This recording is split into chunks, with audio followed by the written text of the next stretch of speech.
So now I'm gonna discuss my entities and ARD. We call ARD. Entities relationship diagram. First, we have features and abstract. The concert ticket reservation system is a CLI-based platform that simplifies ticket booking by digitizing reservation and event management. It allows users to browse concerts, choose seats, and serve tickets while admins can manage event, ticket availability, and record efficiency. This system improves accuracy, reduce manual errors, and ensures smooth and organized ticket process for both users and administrators.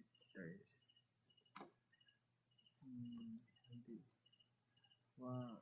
First, admin access all data. Customer can add reservation, and admin will access all data except the other user. Cashier can handle sales and payment process. And I have 3 entities on my system. First, the table user, table concert, table booking, and the table user we have one primary key, and the table concert we have the same, and the table booking we have 1 and 2 foreign key. Next, in entity relationship diagram. First, user kay they user they can book and concert na makabook mara na.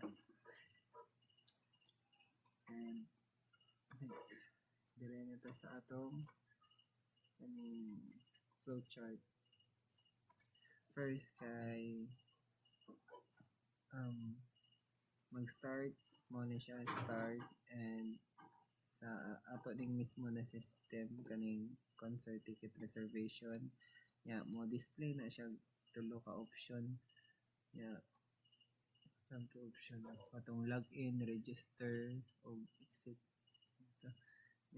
Suite option sa case 1 kay maga-display dito ang login. Pwede ka mo you can log in if you already have an account. And sa case 2 kay nag-register ka if you don't have yet. Enter ka sa mga user details, and waiting for approval sa admin. So dire sa admin dire na ka asikaso mag-approve ka sa mga nag-register. Ang kaning approval sa admin kay ma-save na ni sa if na-approve na, ma-save na siya sa database nimo sa table user. Kay history kay mara na and out na sa And next, then ito sa section 4, admin menu. Sa admin rin tanan. So ang admin maka-display view all users. So makita niya tanan kung sa mga user mo yes or no, continue or di. So kung mo yes kay mo continue ta diri sa case 2. You have to proceed case 2, and admin and view, display, manage user concert and booking.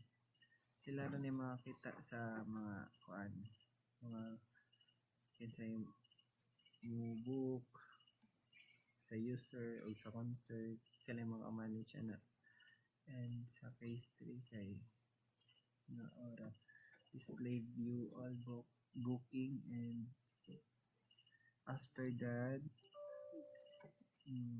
na mo pop up na yes or no, and display logout. Wala.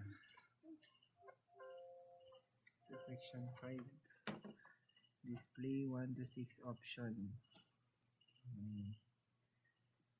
Display view user, approve user, enter ID to approve user. So ang admin ang magkuana ni approve. So kung mag continue ra nimo kay ma-successful imong buhat, and then continue ta sa phase 2 na may kuan dira do ka option yes or no. Phase 2 display add concert if ang admin mag create a new concert niya. After that, enter user details if unsa ang concert na ganahan sa admin, and after that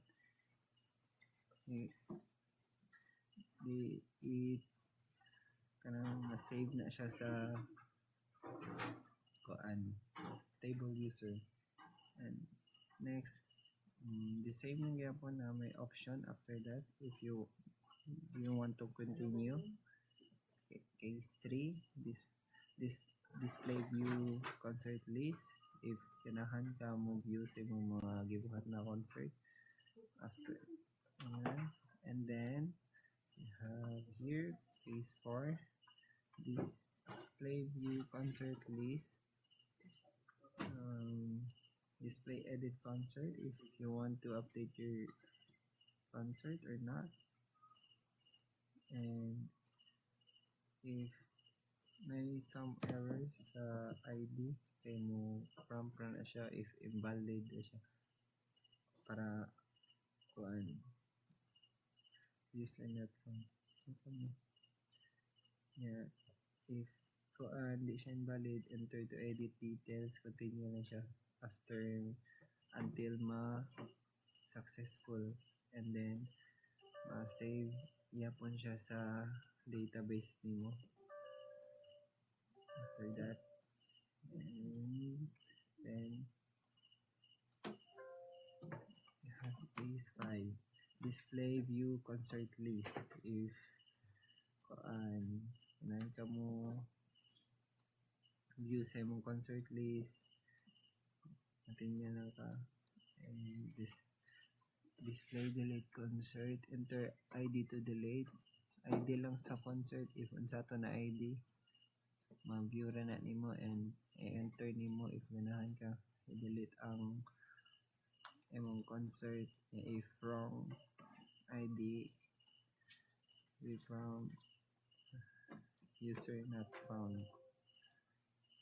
invalid ID na nara. So bali ma-error siya.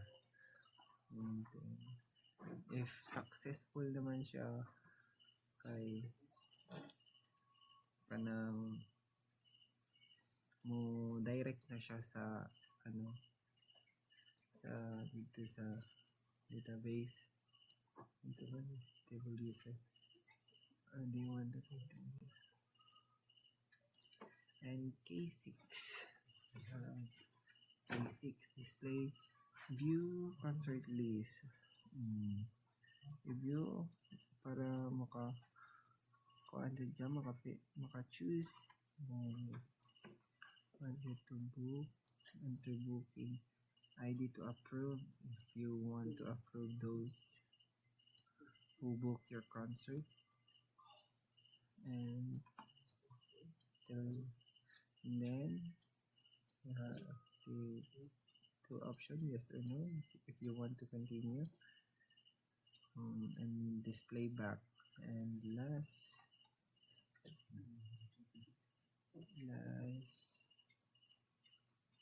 section yeah, second to the last, it is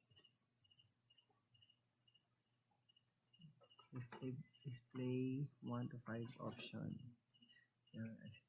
Masira na nimo if maranan nimo ang code. Display add concert mo na mo kay start. So balik dito isa. Display add concert, enter concert details.